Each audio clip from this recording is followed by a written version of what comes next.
Muito boa noite. Seja bem-vindo a mais um Encontro a Mais, se você chegou depois do primeiro boa noite. Nós estamos no meio de uma série chamada Família Vintage.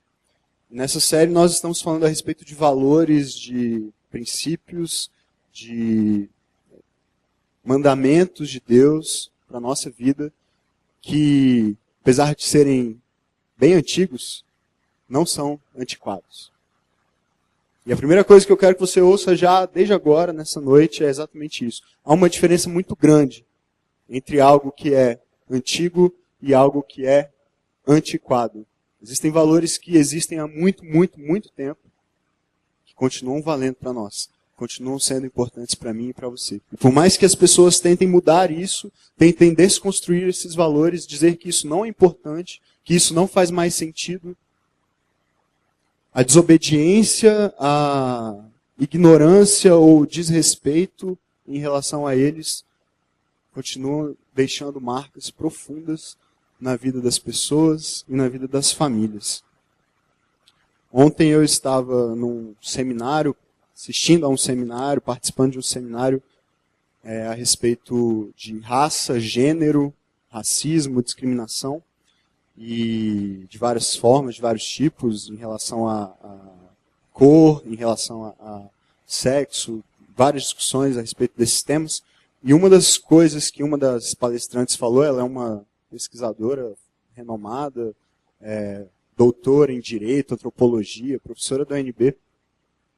Ela disse o seguinte, nós somos matéria. Todos nós somos matéria, somos iguais, somos matéria. E o fato de você nascer com um pênis ou com uma vagina não muda nada a respeito disso. Porque é a mesma coisa.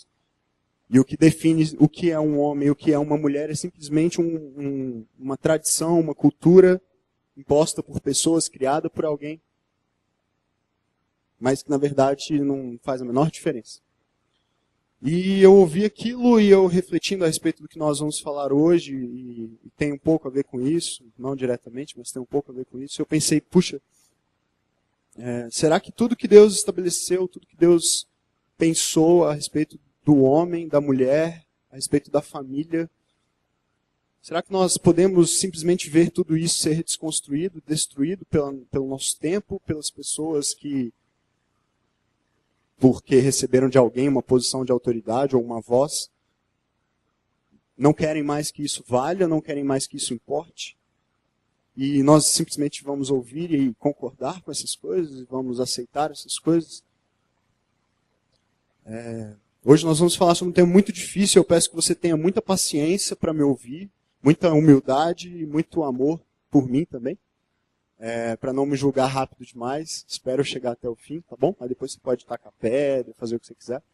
Mas eu vou tentar fazer isso de uma forma muito tranquila, e eu estou tranquilo não porque não sou eu quem vou dizer, na verdade quem vai dizer algo para você essa noite é Deus, eu creio assim, é o Espírito Santo dele que fala a respeito dele mesmo, das coisas dele. E nós vamos tentar olhar para a Bíblia, um livro escrito há tanto tempo, com valores tão antigos, e enxergar se de alguma forma esses valores, especificamente um desses valores, ainda faz algum sentido para nós. E se faz, de que forma nós podemos então vivê-lo, aplicá-lo à nossa vida. Porque, como eu disse, há uma diferença muito grande entre algo ser antigo e ser antiquado. E desde já eu quero que você entenda qual é esse valor, ok? Eu sei que isso me coloca numa situação difícil, porque você pode trazer agora à sua mente uma série de pré-concepções que você já tem a respeito desse valor, discordâncias, críticas, mas eu creio que se você abrir o seu coração e deixar o Espírito Santo falar com você hoje, eu creio que ele está aqui. Talvez ao final da mensagem você aceite ao menos conversar a respeito disso, se permitir repensar assuntos como esse assunto especialmente. Em Efésios 5, no versículo 22, Paulo diz uma frase que, se eu tivesse dito ontem nesse seminário que eu estava, eu provavelmente não teria saído de lá. Ao vivo, pelo menos. Ele diz assim, mulheres, sujeitem-se aos seus maridos. E a gente está falando de família, e quando a gente fala de família, a gente precisa, pelo menos quando a gente fala de família à luz da Bíblia, nós precisamos parar e refletir um pouco a respeito de quem são as pessoas, de quem são os personagens que compõem uma família. E numa família existe homem e existe mulher. Em toda família? Não, nem toda família tem um homem e uma mulher. Mas na família que Deus pensou, existe um homem e existe uma mulher. E Paulo, escrevendo a respeito de como nós devemos nos relacionar uns com os outros, em vários níveis, dentro da família, mas também pensando na sociedade de forma mais ampla, a relação de um servo e o seu senhor. Paulo falava numa época, num contexto em que havia ainda escravidão. Paulo dá várias recomendações, dá várias orientações a respeito de como devem ser esses relacionamentos. Especificamente a respeito do relacionamento entre um homem e uma mulher, Paulo diz: mulheres, sujeitem-se aos seus maridos. E talvez a grande razão para a crítica e para os ânimos das feministas ficarem alterados quando ouvem isso é que elas geralmente para-se de ler esse texto aí. Em vez de reticências, vê-se um ponto final. Mas o texto continua, e nós não vamos estudar este texto hoje, especificamente este texto hoje.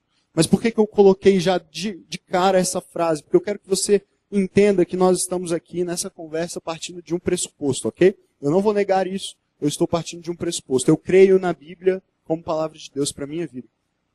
E como palavra de Deus para a minha vida, eu preciso me preocupar quando Deus diz alguma coisa, alguma ordem para mim. Quando Deus diz para mim, existe um valor e eu quero que você respeite esse valor, eu quero que você viva esse valor, então, se eu creio que essa é a palavra de Deus para mim, eu me importo com isso. Eu levo a sério isso. Por mais constrangedor que seja, por mais difícil de explicar que seja, por mais inconveniente que seja, especialmente nos nossos dias, eu preciso levar a sério, porque eu creio que foi Deus que falou. E se foi Deus que falou, eu preciso entender isso, e eu preciso entender de que forma isso se aplica à minha vida. Então eu quero que desde já você saiba que um homem inspirado por Deus, um homem chamado Paulo, um dia escreveu isso da parte de Deus. Mulheres, sujeitem-se aos seus maridos, ok? É difícil? É. É inconveniente? É. Eu poderia ter dito isso ontem onde eu estava? Não, não poderia. Infelizmente, a maioria de nós hoje vive em contextos, ambientes, em que dizer coisas como essa, falar a respeito de valores como o da liderança de um homem dentro do contexto de uma família, é difícil. É inconveniente. Você se torna desrespeitado, você é taxado de várias coisas. Porque nós estamos vivendo num tempo em que todos nós somos apenas matéria. E essas rotulações, homem, mulher, são desnecessárias. Você pode ser o que você quiser. Você não precisa se encaixar num rótulo como esse. E eu quero olhar com vocês para uma história hoje. Talvez a história, talvez não, a história, certamente a história mais famosa de todas. E ver de que forma esse valor, que eu creio que é um valor de Deus para mim, para você, e portanto não é antiquado, apesar de antigo, de que forma esse valor pode ser entendido e aplicado às nossas vidas, mesmo num contexto tão difícil de se falar num valor como esse, como é o nosso contexto. E eu quero dizer também, desde já para você, essa frase aqui, ó. Mulheres, controlem-se, ok? Esperem até o fim da mensagem. Mas existe um homem ao qual toda mulher adoraria se sujeitar. Eu sei que ouvir essas coisas é difícil para vocês. Não é fácil. Vocês lutam todos os dias contra discriminações, preconceitos, contra pessoas que olham para vocês e julgam vocês pela aparência de vocês, que dão valor a vocês só se vocês se considerarem que vocês se destacam por um determinado padrão de estética que foi construído, que duvidam a respeito de capacidade de vocês. A Ila hoje tweetou lá, foi hoje? Como é que foi o tweet? Alguém falou que eu dirijo igual um homem. O que isso significa? E aí a resposta acho que foi da Dé, né? Foi da Dé? Significa que você dirige bem, porque homens dirigem bem, mulheres dirigem mal. Até esse tipo de coisa vocês têm que enfrentar, né? Todo dia. essas piadinhas, essas gracinhas que nós homens fazemos, e muitas vezes de muito mau gosto, né? Essa foi light ainda, né? Então eu sei que ouvir a respeito dessas coisas é difícil para vocês, mas acreditem em mim e vão até o fim comigo aqui nessa mensagem. Eu vou mostrar para vocês isso. Eu espero, com a graça de Deus, mostrar isso para vocês. Realmente existe. É verdade, isso existe um homem a qual todas vocês adorariam se sujeitar, adorariam reconhecê-lo como autoridade sobre a vida de vocês, como líder, como cabeça. Existe esse homem. E nós vamos olhar agora para uma história que vai nos ajudar a entender um pouco a respeito de quem é esse homem. Okay? Então nós vamos olhar para o Evangelho de Mateus, no capítulo 1. O Evangelho de Mateus é o primeiro livro do Novo Testamento. Se você ainda não está muito familiarizado com a Bíblia, se você tiver com uma aí, você pode abrir mais um pouco depois da metade, assim, no Novo Testamento. O livro de Mateus é o primeiro de uma série de 4 livros que contam a respeito da história de Jesus. E no Evangelho de Mateus, no capítulo 1, a partir do versículo 18, nós encontramos a história exatamente do nascimento de Jesus. Como ocorreu esse fato, essa história que é certamente a história mais famosa da história da humanidade, o nascimento de Jesus, a sua vida, o seu ministério, a sua morte, a sua ressurreição, o personagem que mais marcou a história do mundo. Nós vamos olhar para a história do seu nascimento. Mas nós vamos olhar com um foco um pouco diferente hoje.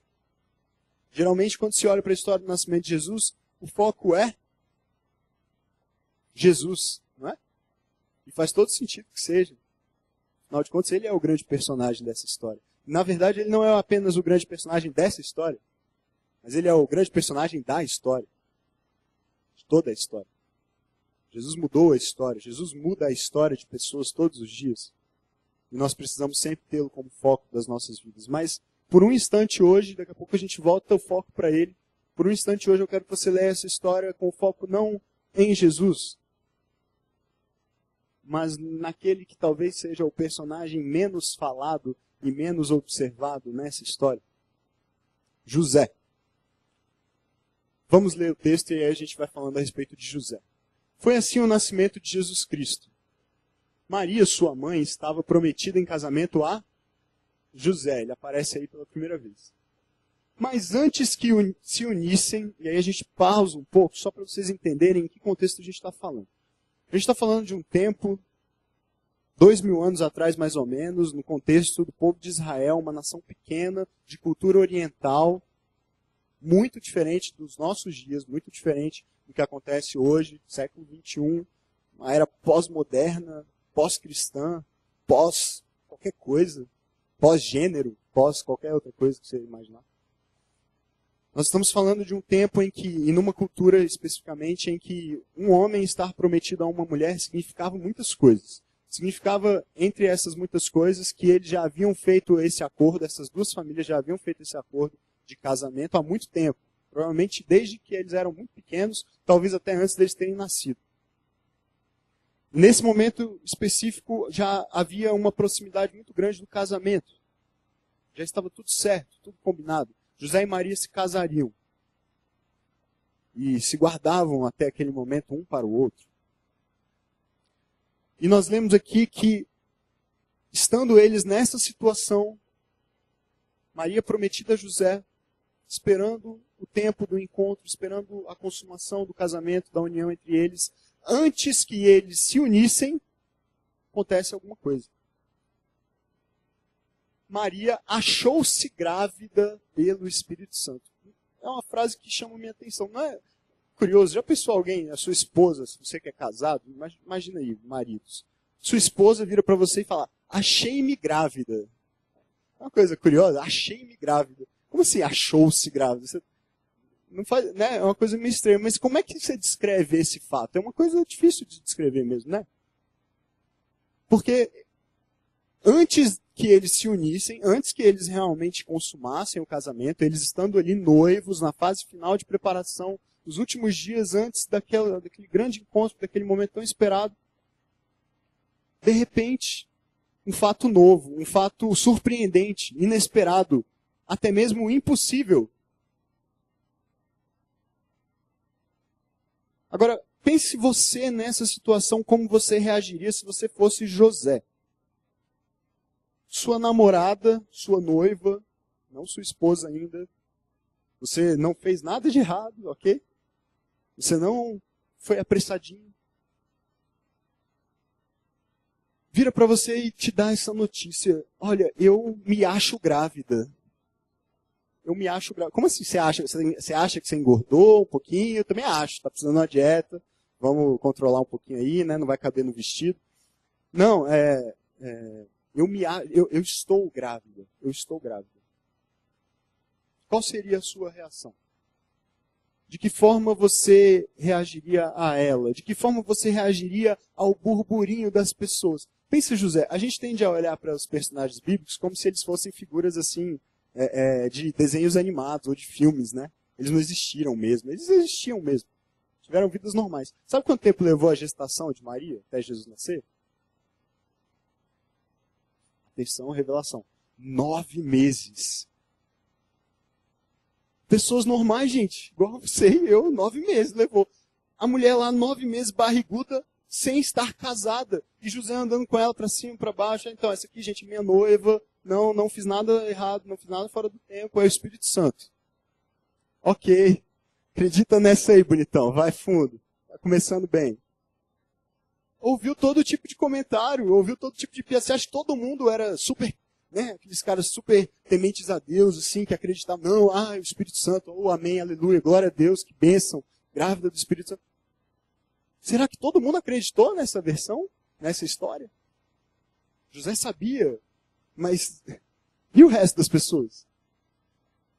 Como será que foi lidar durante todo esse tempo com as críticas, os olhares, os preconceitos, as risadas, as humilhações? Você já imaginou isso, a situação de José?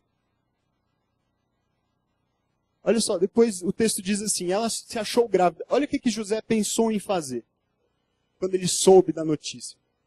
Por ser José seu marido um homem justo, e não querendo expô-la à desonra pública, porque naquele momento era muito tranquila, muito cômoda a situação de José. Por mais que fosse difícil para ele abrir mão de algo que havia sido tão pensado, tão planejado, tão esperado, o seu casamento com aquela mulher, José tinha uma situação muito cômoda, uma cultura de tradição patriarcal, uma cultura em que a mulher não tinha valor, uma cultura em que a mulher era tratada como um objeto. José poderia simplesmente abandoná-la e dizer, ok, você não serve mais para mim, você não está apta a se casar comigo porque você foi infiel, porque você descumpriu a nossa aliança, porque você estava prometido, nós estávamos já, de certa forma, unidos, ainda que não definitivamente, mas havia um compromisso. E você descumpriu esse compromisso. E José, então, de uma forma íntegra, justa, piedosa, humilde, José decide não fazer isso. Não expor Maria à desonra pública, não expor Maria a uma humilhação, dizendo, essa mulher foi infiel, essa mulher traiu o acordo que nós tínhamos.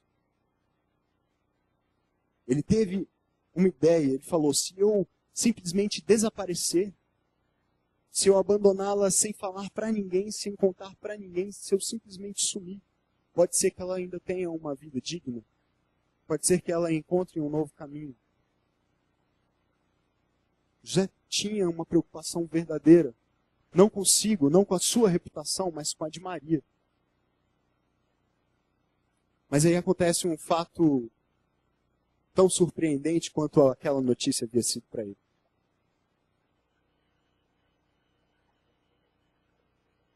Depois de ter pensado nisso, apareceu-lhe um anjo do Senhor, em sonho, e disse, José, filho de Davi, não tema receber Maria como sua esposa, pois o que nela foi gerado procede do Espírito Santo.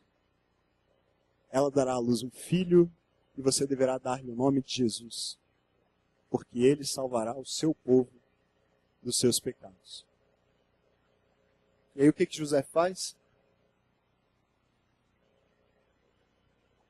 Tudo isso aconteceu para que se cumprisse o que o Senhor dissera pelo profeta: a virgem ficará grávida e dará à luz um filho, e lhe chamarão Emanuel, que significa Deus conosco.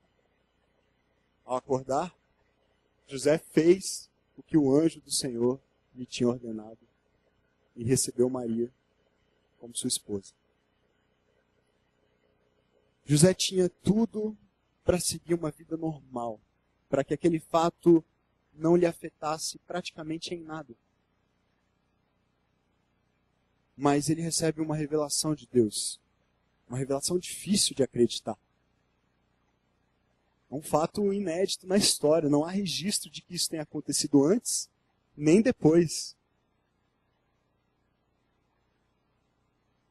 E José então recebe aquela revelação e ele toma uma decisão. Eu não vou abandoná-la. Eu não vou expô-la à desonra e também não vou abandoná-la secretamente como eu havia pensado. Eu vou recebê-la como minha esposa. Eu vou obedecer. Nós falamos sobre obediência na semana passada e como é difícil obedecer. Como é difícil obedecer à voz de Deus, como é difícil obedecer aos nossos pais, como é difícil obedecer quando o que nós queremos entra em choque com o que nos é dito como o que deve ser feito. Como é difícil obedecer quando os nossos planos não saem como nós imaginávamos e alguém nos diz: você não irá mais por aqui como você queria, você irá por esse outro caminho. E os planos de José não saíram como ele havia pensado. Mas a decisão dele foi de obedecer. E eu olho para José e eu percebo uma integridade, um amor, uma submissão à voz de Deus que me inspira.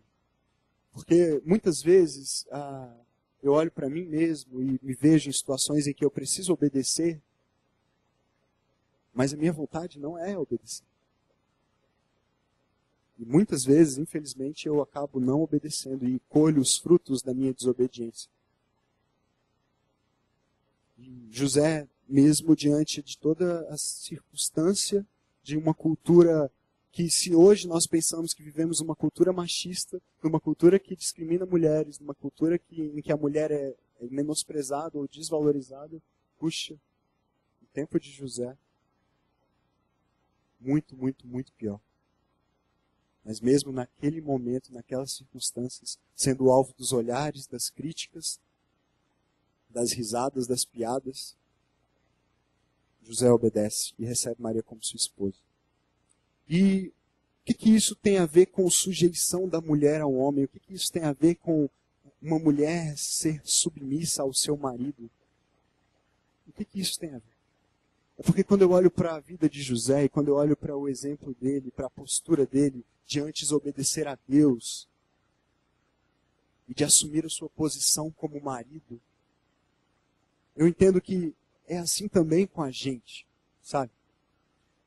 Nós homens, nós estamos vivendo um tempo em que ou o homem se omite e deixa de assumir o seu papel, o seu lugar na família, o seu lugar no relacionamento com a sua esposa, ou então ele sufoca, oprime, maltrata,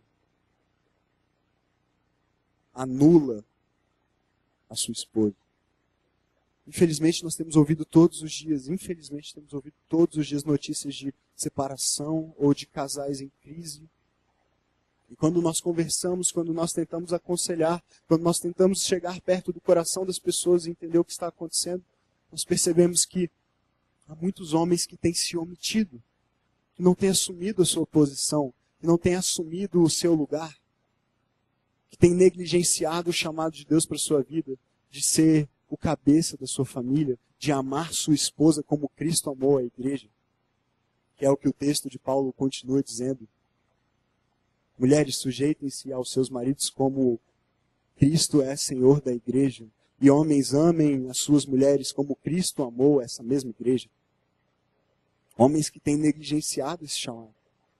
Também vemos outros casos de homens que têm, talvez na ânsia de ver essa sua posição de autoridade sendo reconhecida, talvez por inveja ou ciúmes ou por uma sensação de insegurança, por ver sua esposa bem-sucedida, num bom emprego, talvez ganhando um salário melhor do que o seu,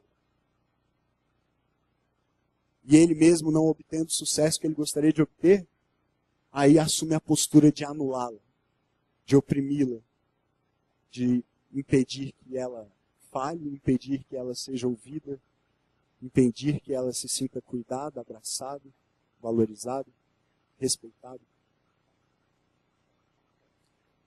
Mas quando eu olho para José, eu vejo um exemplo de alguém que entendeu o seu chamado, alguém que ouviu a voz de Deus e entendeu que, acima da sua reputação, acima do que as pessoas poderiam dizer a respeito dele, acima da própria vontade dele, dos planos que ele havia feito para a sua vida, Deus o havia chamado para uma missão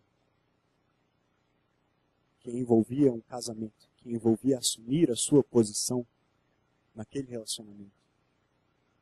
E aí no capítulo 2 de Mateus, você vê de novo um anjo aparecendo para José e dizendo: José, agora você pega Maria, grávida, e vai para o Egito. Você vai fugir para lá com ela, porque Herodes tinha mandado matar todas as crianças, porque ele soube que nasceria o rei dos judeus. Teve inveja, se sentiu inseguro. E aí então José, mais uma vez em obediência, toma sua esposa. Já pensou, mulheres, grávida, fazer uma viagem longa, a pé ou sentada num jumentinho, sei lá no que ela foi sentada. Camelo, sei lá. E uma viagem longa, dias, desgastante, um calor, deserto. Maria, não há registro de que Maria tenha questionado José. Não há registro de que o anjo tenha aparecido para ela nesse momento para dizer: Maria, pode ir com ele, confia. Pode ir com ele, vai dar tudo certo. O anjo apareceu para José. E Maria foi. Mas por que Maria foi? Porque havia essa segurança de estar seguindo alguém que era temente ao seu Deus, que era submisso a ele, antes de esperar submissão dela. Sabe, quando eu olho de volta para o texto de Paulo dizendo: mulheres, sujeitem-se aos seus maridos. E aí lendo um pouquinho depois, no versículo 25, maridos, amem as suas mulheres.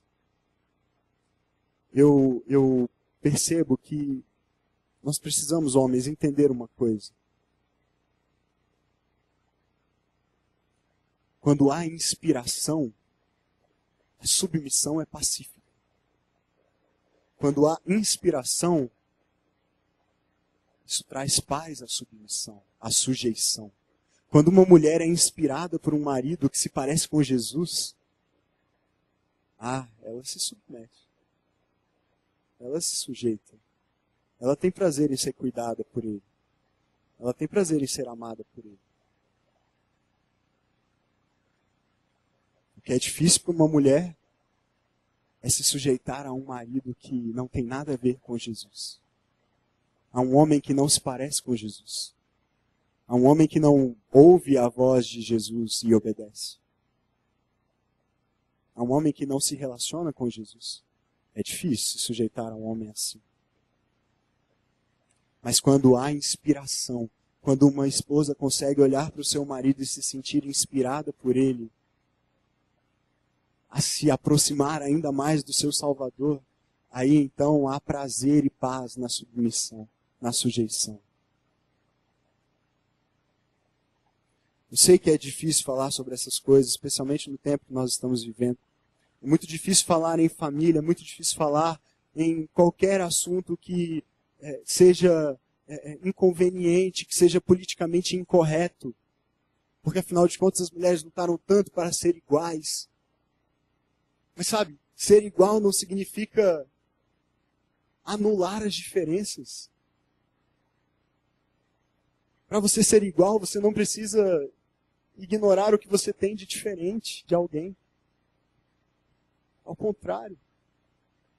Deus nos planejou de uma forma tão perfeita, Deus nos fez diferentes de uma forma tão linda, tão maravilhosa, tão complementar. E se cada um de nós entender que essa diferença não é de valor, mas é de função, de papel. Que não há uma hierarquia, mas há sim uma harmonia quando nós nos relacionamos bem com as diferenças. Então a paz, a serenidade, a alegria, a concordância.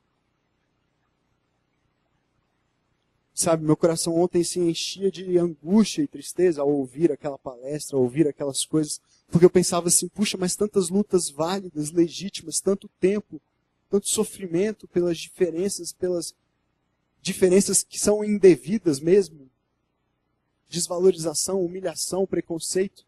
E aí a solução que se encontra, então, é simplesmente anular as diferenças? Por que não exaltá-las? Por que não reconhecê-las, mas valorizá-las?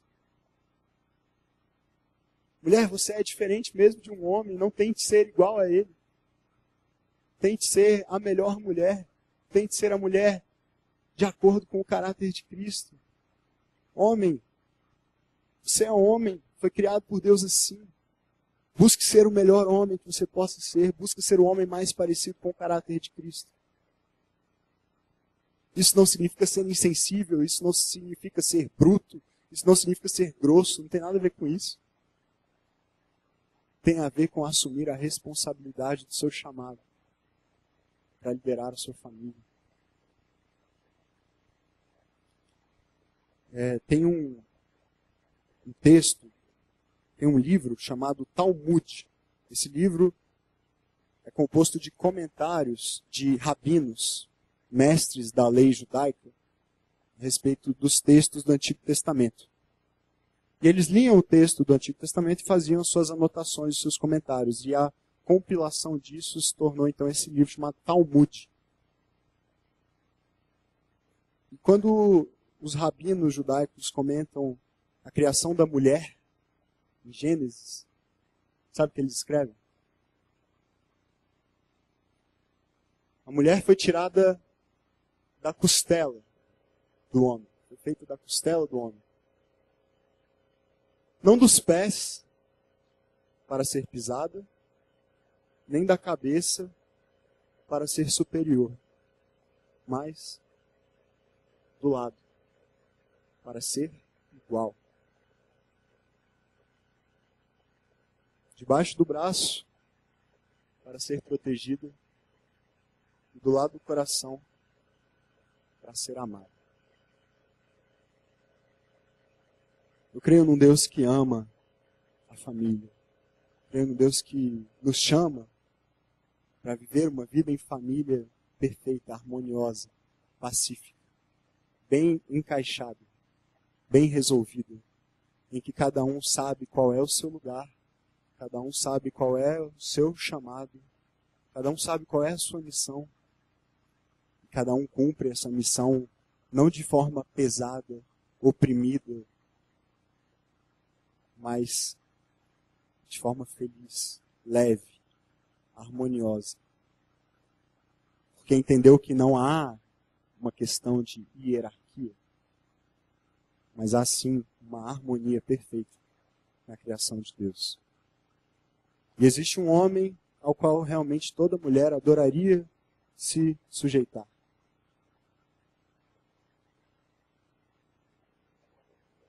Toda mulher adoraria se sujeitar a um homem como Jesus. E a gente pode ver no pai dele, naquele que o criou como seu filho, José, um grande exemplo de alguém que se parecia com o filho. E nós podemos olhar para esse filho, para esse homem, para Jesus, e buscar nele a inspiração. Sermos nós homens parecidos com ele, e dignos, merecedores da sujeição amorosa, harmoniosa e pacífica das nossas esposas. Amém? Quero orar por você nessa noite. Senhor, te agradeço, Pai, porque mesmo quando temos que tratar de temas difíceis, especialmente nos nossos dias em que há tanta confusão, tanta dúvida, tanta inquietação quanto a assuntos como esse. Tantas vozes que se levantam cheias de autoridade, cheias de razão, para nos ensinar como devemos explicar as coisas. O Senhor mesmo explica tudo e nos traz compreensão. Essa compreensão, Senhor, nem sempre é fácil de entender e de receber. Mas nós queremos aceitar o desafio de obedecer. Nós aprendemos que quem obedece é mais feliz e nós queremos obedecer em tudo. Não só naquilo que nos agrada, não só naquilo que é fácil, não só naquilo que nos convém, mas em tudo. E, Senhor, eu peço que nessa noite o Senhor traga ao coração de cada homem que está aqui comigo, Pai, a convicção de que foi chamado antes de inspirar, antes de liderar, foi chamado para inspirar. Foi chamado para viver uma vida de tal forma que a sua semelhança com Cristo inspire a sua esposa ou a sua futura esposa a se sujeitar a Ele de uma forma totalmente pacífica, amorosa, carinhosa, respeitosa. E eu te peço também, Pai, que para cada mulher que está aqui nessa noite, o Senhor traga a certeza de que o seu desejo, o teu desejo para ela, para cada uma delas, é de que tenham um relacionamento assim. De que encontrem uma pessoa, se ainda não encontraram, um homem que as tratará como iguais e não como inferiores. Que as tratará com carinho e amor e que terão a disposição, se necessário, de dar sua própria vida por elas, como Cristo deu por nós. Nós queremos, Senhor, viver assim, nós queremos ser proclamadores desse plano maravilhoso do Senhor para a família, em dias em que há tanta distorção a respeito do que o Senhor propôs. Nós não queremos nos envergonhar de obedecer a valores antigos, que não são antiquados. Ajuda-nos, Deus, fortalece-nos, capacita-nos, Pai. Obrigado pela Tua palavra, obrigado, Senhor Deus, pelo Teu amor por cada um de nós. Em nome de Jesus.